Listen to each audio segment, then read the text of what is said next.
For the past 60 years, the Ford Mustang has been the quintessential choice for enthusiasts looking for the ultimate American pony car. In fact, compared to its rivals from America, Ford is the only brand that's been consistently offering the Mustang since 1965. Well, about 2 years ago, Ford introduced an all-new 7th generation Mustang, and with it came the addition of a new model above the GT, because this right here is the 2025 Ford Mustang Dark Horse. It essentially turns the GT into a track-ready monster with a much more sinister look to go with its sinister name. So today we're actually out here in Monterey, California, because we're finally able to drive the brand new Mustang Dark Horse. And the big question I want answered, is this vehicle here the ultimate Mustang that doesn't wear a Shelby badge? Stay tuned to find out.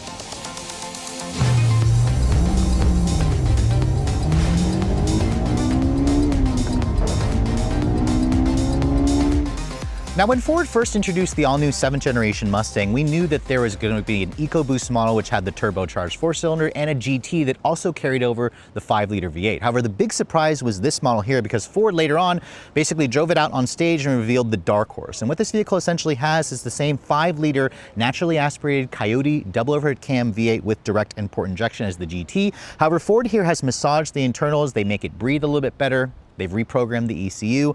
They've also redone the internals, so it's a little bit stronger, it can handle more power. And the result here is pretty impressive. It's a 5-liter V8 that makes 500 horsepower, which is about 20 more versus the standard engine in the GT, and around 418 foot-pounds of torque. Now, the torque figure obviously is less because this is a naturally aspirated engine, but the fact that it still has a naturally aspirated engine is just the big story here, because Ford is appeasing the traditional enthusiast, because you can get this engine here with either a 6-speed manual or a 10-speed automatic transmission for an extra $1,600. This particular one that I'm showing you here has the 6-speed manual. Rear-wheel drive is your only option. A mechanical Torsen limited slip differential is going to be included. Now, of course, fuel economy is not a big priority for a vehicle like this. It's rated at 14 in the city, 22 on the highway, around 17 combined. This vehicle has a pretty small 16-gallon fuel tank, so you're looking at around just 250 miles of range on a full tank. That's of course going to be on premium fuel. Now, Ford claims the Dark Horse model can accelerate to 60 in around 4 seconds with a top speed of around 166 miles an hour. So again, this is some pretty impressive stuff that really kind of mimics the specs that I last saw on a Shelby GT350, because as you guys know, there are no more Shelby models currently. Now, in terms of the curb weight, the new Mustang is basically a heavy refresh in terms of the platform, so the weight has stayed relatively in check, but it also still is pretty heavy. This model, as it sits, weighs in at just under 4,000 pounds. So she certainly is a big girl, although not quite as heavy as the new Dodge Challenger. But let's go ahead and close up the hood here, or I said Challenger, I meant Dodge Charger, and talk about the exterior styling, because as you can see, the Dark Horse has a much more sinister, ominous look to it. And it should, considering it has a really cool name. In fact, this particular color that I'm showing you is called Blue Ember Metallic. It's an extra $500. And this particular one that I'm showing you also has the Dark Horse handling package, which includes a much more aggressive front fascia. In fact, the bumper on this model is very different versus the GT. You can see the grille has been enlarged with these additional inlets here. You've got a flow-through grille, of course, that allows for air to pass through with the darker running horse emblem, of course. The headlights are full LED. You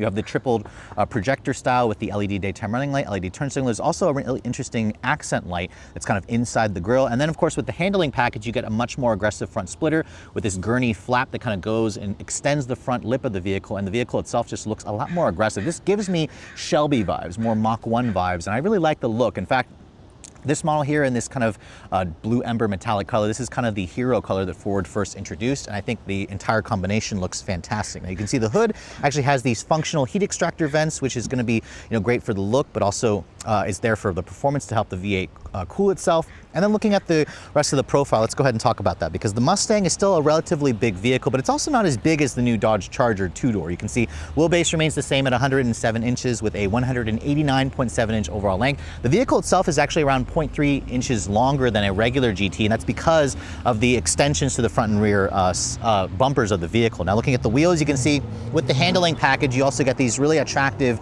kind of like a gunmetal gray double 5-spoke design for the wheels, and then you also get an upgraded tire. This is a Pirelli P0 Trofeo RS tire. So this is really going to give you a sticky R compound tire. The brakes also are massive 15.4-inch rotors at the front, clamped down by a 6-piston Brembo caliper. My particular test car also has the interesting or nitrous blue color for the brake calipers. It looks fantastic, and these tires are also incredibly fat.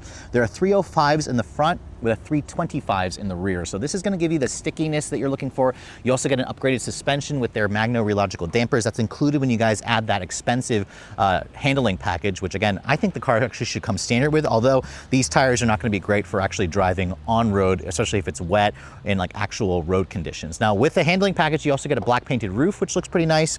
The mirrors are not power folding, along with not having any 360 camera or integrated turn signals. I think it should have included that, especially considering the price of the vehicle. And then following me over to the rear, you can see this is really an attractive car. In fact, the entire 7th generation Mustang, I think Ford did such a great job. Although some people think the rear is a little bit controversial, especially when you look at the taillights. And obviously it still has this sequential 3-bar design for the taillights. You can see it has that sequential look when the turn signal is on, but it also has this interesting like crease here, which almost looks like somebody just did a karate chop and kind of gave it the little crease. It's an interesting look, but at the same time, I think it also adds some character to the rear. The track handling package also adds this big wing at the back, which I believe does add some functional downforce. I also appreciate how this area here is unpainted. This is going to keep it from getting scratched up versus like a gloss area. Instead of the GT badge, you get the Dark Horse badge here, which I think it looks fantastic. It just kind of gives it a unique special look. And then you can see down here at the rear diffuser, with the track handling package, you have almost like a carbon fiber look to the unpainted plastic.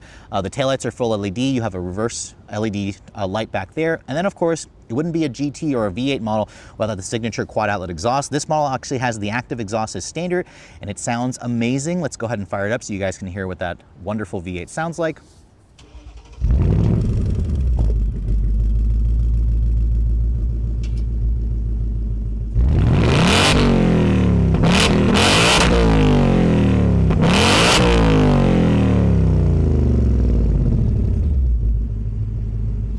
For those of you who want a naturally aspirated V8, this is the last vehicle standing in the segment with no Camaro, of course, and with the Charger only coming with an inline 6, at least for now. Now looking at the cargo area, the Mustangs is still pretty usable. You can see the coupe version offers around 13.5 cubic feet of storage space. It's a relatively small-ish opening, but the trunk is certainly usable. I'm surprised to see the seats still fold down in a, looks like 50-50 split arrangement, which is kind of rare, especially for a performance car. The subwoofer for the 12-speaker Bang & Olufsen stereo does take up space in here.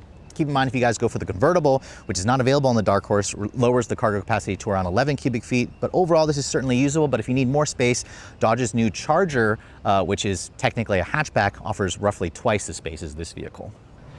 So Ford did a really good job on the exterior for the Dark Horse, but what about the interior? First of all, if you guys are looking for an interior that matches the outside, I highly recommend adding the Recaro bucket seats. This is an extra $2,000, and as you can see, the seats just look incredibly sporty. They look really aggressive. I love the combination of the leather with the Alcantara. It's got the contrast blue stitching. In fact, the seats on the leather portion is actually blue, which matches the blue on the outside. That's included when you guys opt for that appearance package for an extra $2,500.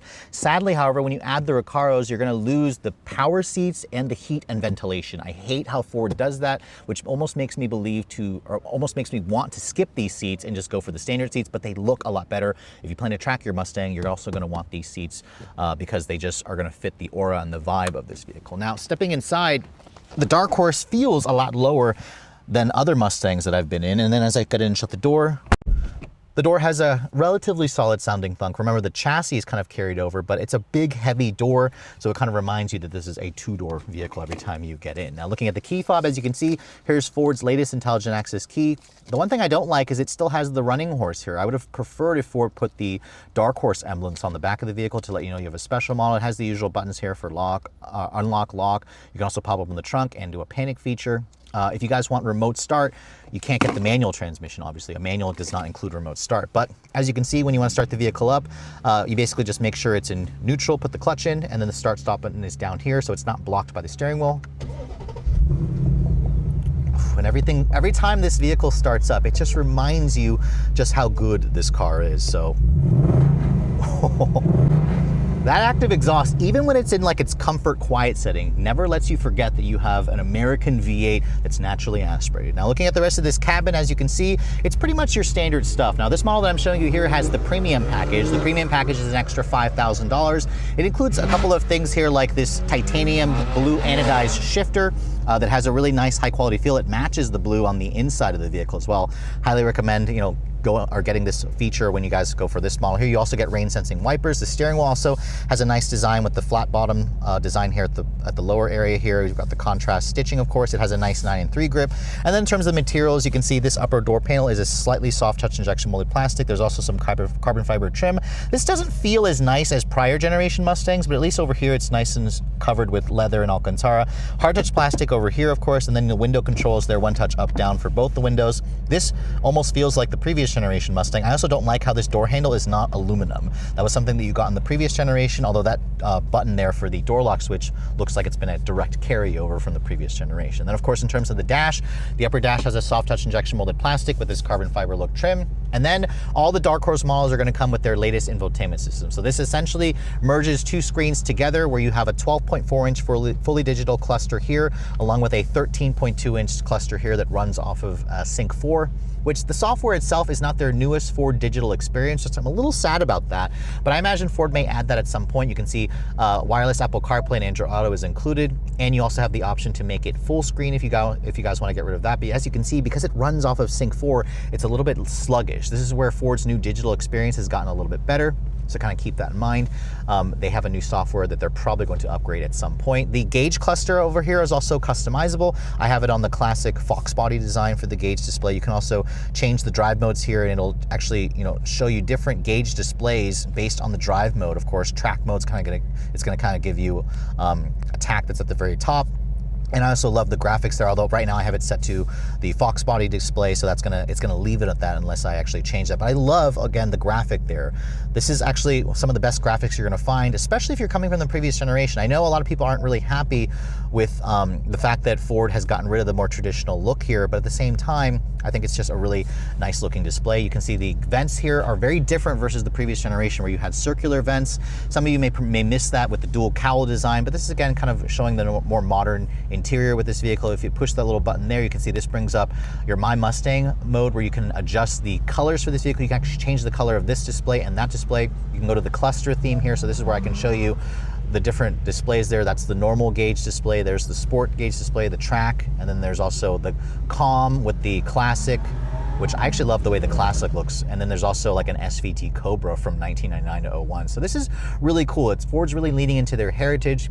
But let me know in the comment section below which gauge display you probably would leave it in. I really love the classic or the Fox body design there. I think that's a really cool feature that they first introduced. You can also adjust the exhaust here. You can go from like a quiet mode to a normal to sport, and then there's the full-on track, which basically opens up the valves and really gives you an amazing sound. Your neighbors are gonna like you for doing that, obviously. Now looking at the rest of the center console here, you can see you've got some real leather and contrast stitching here, which is a nice upgrade from the previous generation. You got your USB-C and USB-A over here. The one thing this vehicle is missing is a wireless phone charging pad. I don't know why it's not included, but this is the perfect space for it right here. So I don't know why it doesn't actually have that there to actually, charge your phone. You've got some more carbon fiber look trim, and then you can see this is their e-brake, which looks like a traditional handbrake, but it's actually their drift brake control. So basically, if you push the brake down, it actually will release the brake, pull it up like that, it will return back to center or return back to the resting position, and that'll again engage the brake. So it's an interesting design. The leather kind of carries over here. You've got two cup holders, nice padded armrest over there, and then when you open that up, you can see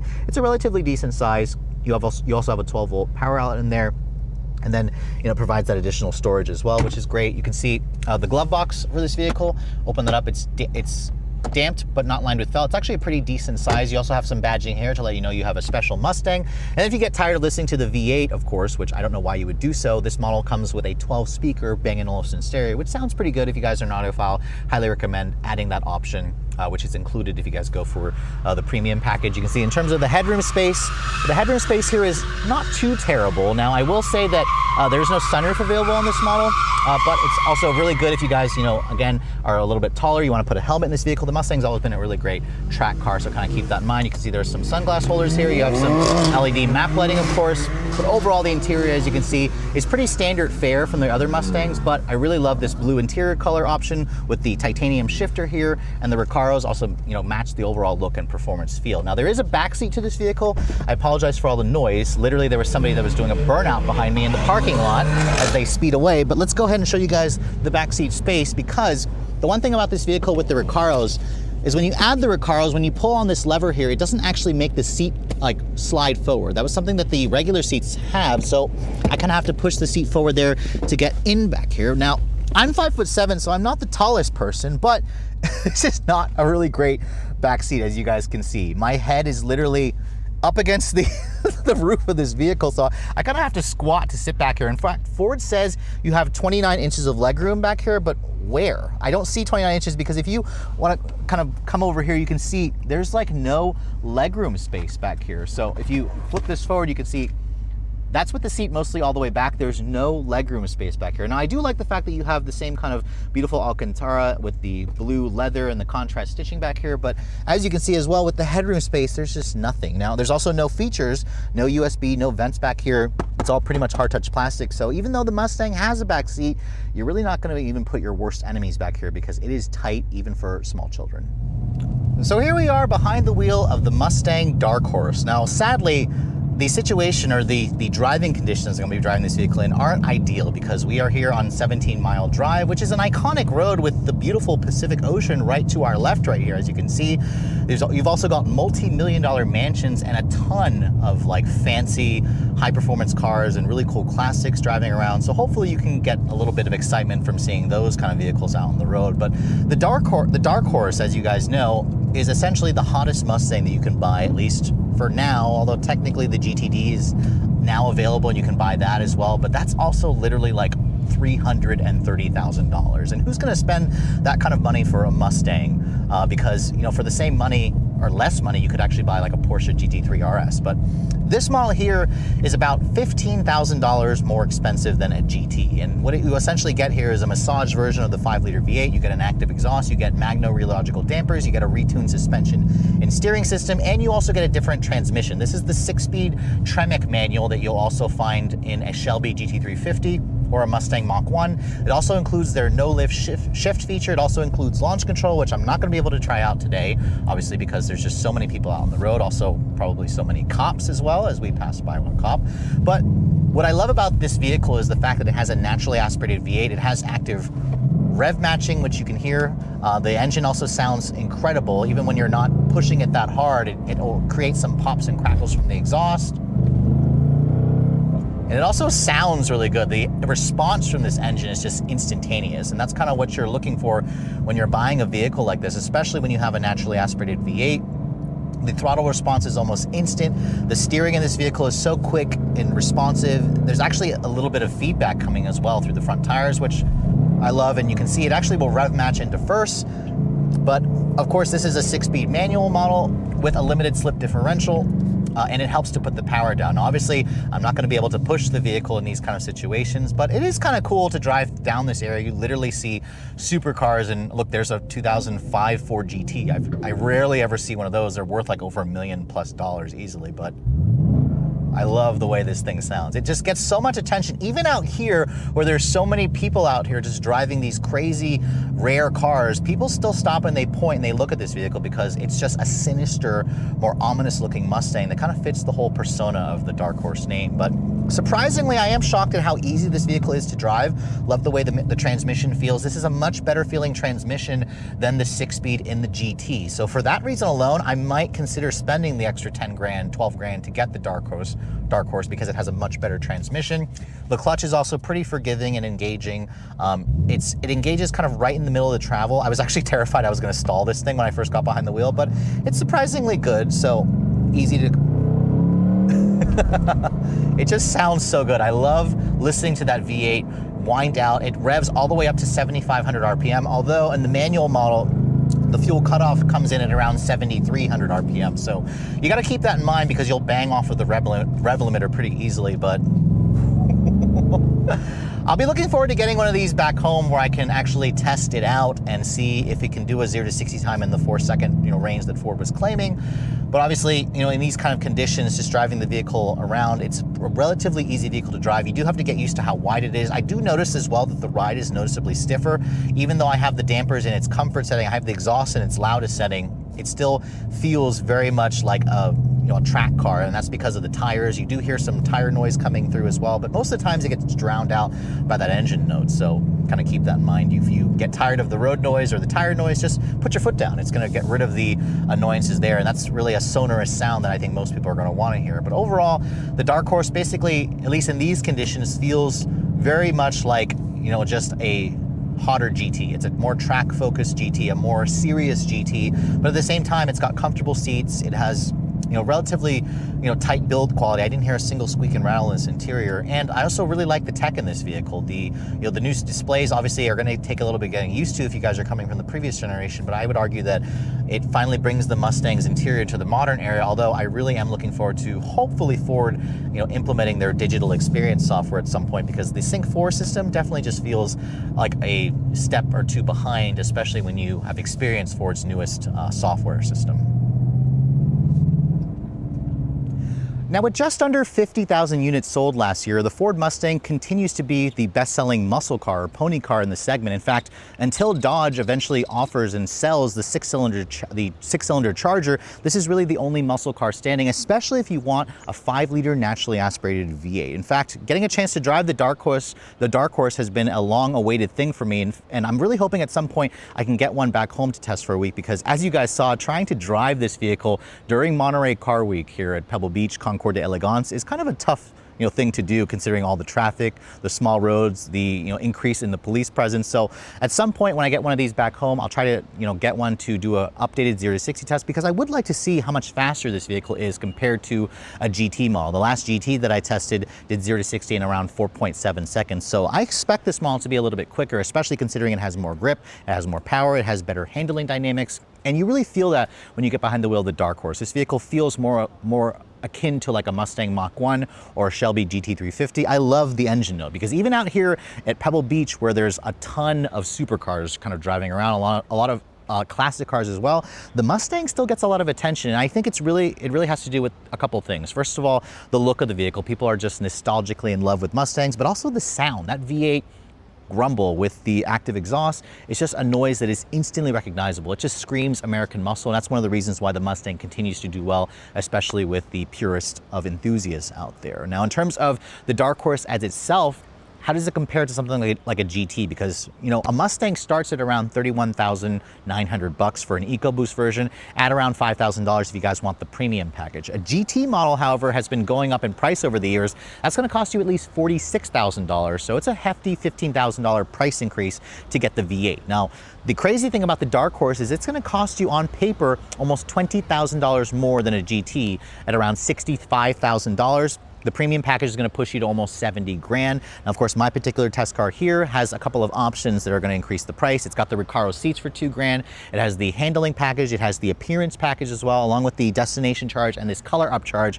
And you're looking at an as-tested price of $82,500. That's right. We're talking about a Mustang that isn't really a Shelby, that has an $80,000 plus price tag. In fact, the last GT500 that I tested started at around 80 grand, and they went up to around $100,000. And then keep in mind, if you guys want even more performance than this, there's the new GTD, which starts at around $330,000, which I had a chance to do a quick ride along while I was out here. And that's an incredible machine with a price tag that rivals a lot of Porsche, exotic Porsche models. So really, where does the Dark Horse fit? I think it's a much more improved Mustang in terms of the handling, in terms of the look, in terms of the prestige. But you're gonna have to spend at least $10,000, $12,000 extra compared to a GT. But at the same time, if you really want a Mustang, it certainly is going to appease the faithful, especially if you want something that's going to stand out versus all of those EcoBoost models or even the GTs that you see driving around the roads. But with all that said, I hope you guys have enjoyed my full overview on the brand new 2025 Ford Mustang Dark Horse. If you're also looking to see the latest cars I'm testing, be sure to follow me on Instagram at redline_reviews. Like us on Facebook, and as always, guys, please keep subscribing to the Redline Reviews YouTube channel for all the latest reviews. Thank you so much for watching. I'll catch you all in the next video.